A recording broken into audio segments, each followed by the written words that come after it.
Halo,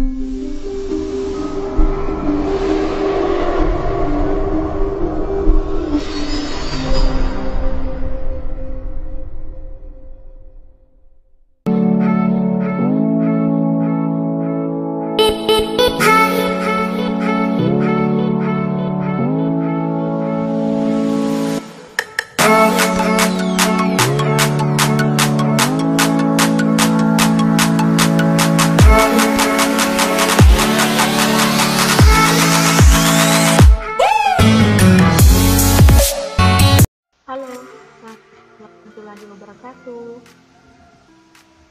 Pada kesempatan kali ini, saya akan share video pembelajaran materi kewargaan digital, pelajaran simulasi dan komunikasi digital.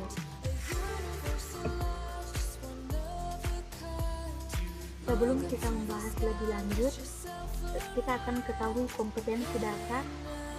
Poin yang pertama yaitu memahami konsep kewargaan digital. 2. Merumuskan etika kewargaan digital. Adapun tujuan pembelajaran: 1. Siswa dapat mengetahui pengertian kewargaan digital dengan tepat. 2. Siswa dapat mengetahui komponen kewargaan digital dengan tepat. 3. Siswa dapat mengetahui etika kewargaan digital. 4. Siswa dapat mengetahui jenis-jenis etika kewargaan digital. 5. Siswa dapat mengaplikasikan etika dalam kewargaan digital.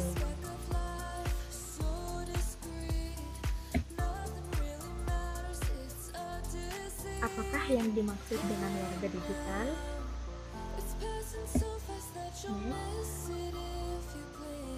Apakah internet Anda gunakan untuk chatting, bermain game, membaca e-book, membeli barang secara daring? Jika ya, maka Anda adalah warga digital. Jadi, warga digital adalah orang yang cerdas, mengutamakan kebenaran, menyadari hal baik dan tidak baik, serta membuat pilihan yang tepat ketika menggunakan teknologi. Setelah mengetahui definisi dari warga digital, selanjutnya kita akan ketahui tentang definisi dari kewargaan digital. Jadi, kewargaan digital yaitu norma perilaku jujur, bertanggung jawab, dan peduli terkait dengan informasi dan teknologi komunikasi atau ICT secara bersama. Kemudian, definisi yang kedua, bahwa kewargaan digital juga dapat diartikan sebagai konsep yang memberikan penyadaran penggunaan teknologi informasi di dunia maya secara bertanggung jawab dengan baik dan benar. Jadi, warga digital lebih ke orang atau si pengguna teknologi, sedangkan kewargaan digital yaitu adalah sikap dari si pengguna teknologi tersebut. Kemudian kita akan membahas tentang komponen kewargaan digital. Yang pertama, komponen pertama yaitu lingkungan belajar dan akademis. 1. Akses digital. Mengakses fasilitas teknologi informasi adalah hak dasar setiap warga digital. Namun, tidak semua orang memiliki kesempatan yang sama untuk mengakses fasilitas tersebut. Hal tersebut disebabkan oleh status ekonomi, disabilitas, maupun keterbatasan infrastruktur di lingkungan tersebut. Kemudian, tantangan selanjutnya adalah pemanfaatan akses digital secara cerdas dan bertanggung jawab. dalam rangka kebersamaan sebagai warga digital dalam dunia maya.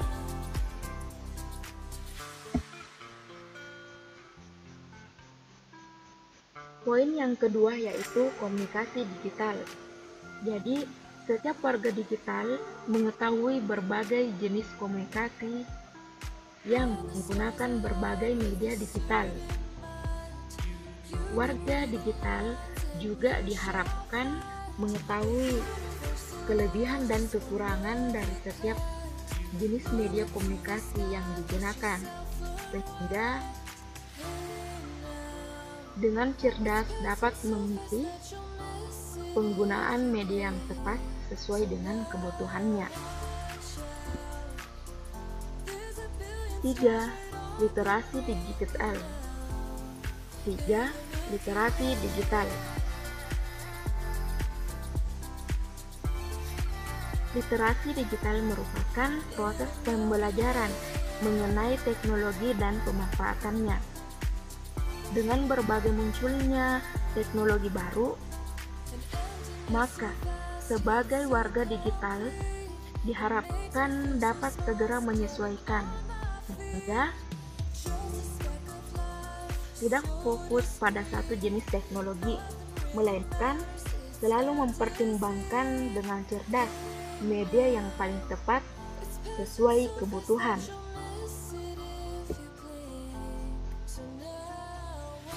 Komponen yang kedua yaitu lingkungan sekolah dan tingkah laku. Poin yang pertama yaitu hak dan kewajiban. Setiap warga digital memiliki hak atas privasi maupun kebebasan berbicara. Tapi warga digital memiliki hak atas privasi maupun kebebasan berbicara. Namun, setiap warga digital memiliki kebijakan untuk menghormati privasi orang lain maupun berbicara tanpa menyakiti perasaan orang lain. Poin yang kedua yaitu etika.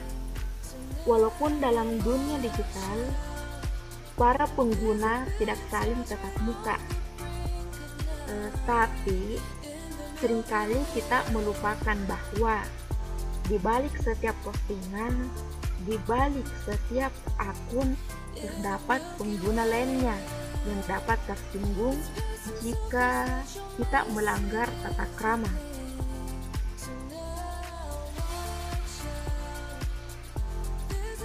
Tujuan dari etika digital itu untuk menjaga kenyamanan perasaan pengguna lainnya. Poin yang ketiga yaitu keamanan. Di dunia nyata, kita membangun rumah, mencuci pintu, dan lain-lain dengan alasan yaitu keamanan. Ya, hal yang sama juga perlu kita terapkan di dalam dunia digital seperti install antivirus, firewall, membackup data, dan menjaga data sensitif seperti username dan password. Setiap orang berhati-hati dan melindungi informasi serta data dari perbuatan pihak yang tidak bertanggung jawab. Komponen yang ketiga yaitu lingkungan luar sekolah. Poin yang pertama adalah hukum. Hukum digital mengatur etika pengguna teknologi. Jadi, warga digital perlu menyadari bahwa mencuri ataupun mengubah data atau mengubah karya digital orang lain merupakan perbuatan yang melanggar hukum, seperti plagiat, menyebarkan virus, mencuri identitas orang lain, serta meretas website. Adapun hukum yang terkait dengan aktivitas warga digital biasanya disebut dengan hukum cyber atau cyber law. Ada 5 aspek yang menyangkut tentang cyber law. Yang pertama, hak cipta. Yang kedua, merek dagang. 3, fitnah atau pencemaran nama baik. 4, privasi. 5, yurisdiksi dalam ruang cyber.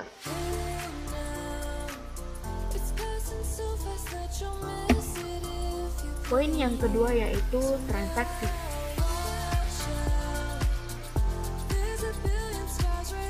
Mudahnya akses dan makin tingginya tingkat kesadaran masyarakat dalam memanfaatkan teknologi komunikasi ikut mendorong tumbuhnya pasar jual beli dan transaksi secara daring. Dalam hal transaksi, penjual dan pembeli perlu menyadari kelebihan dan risiko yang didapatkan dari transaksi daring. Contoh ya, ketika Anda memesan barang seperti sepatu di toko online, kemudian berbeda dengan yang Anda terima. Maksudnya barang pesanan Anda berbeda ketika Anda memesan dan barang yang tiba kepada Anda. Jadi itu contoh dari transaksi.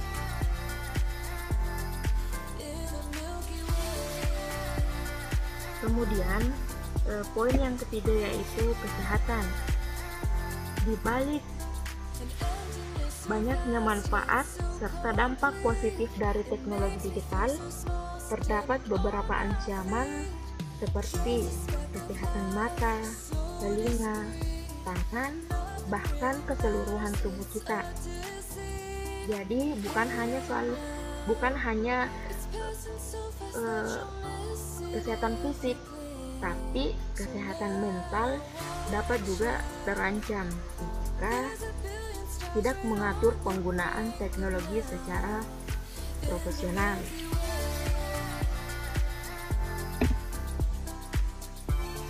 Kali ini kita akan bahas tentang tips bijak sebagai warga digital.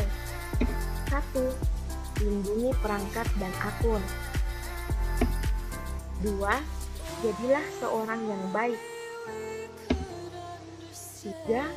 Bergabung dengan cerdas, jujur, dan berhati-hati.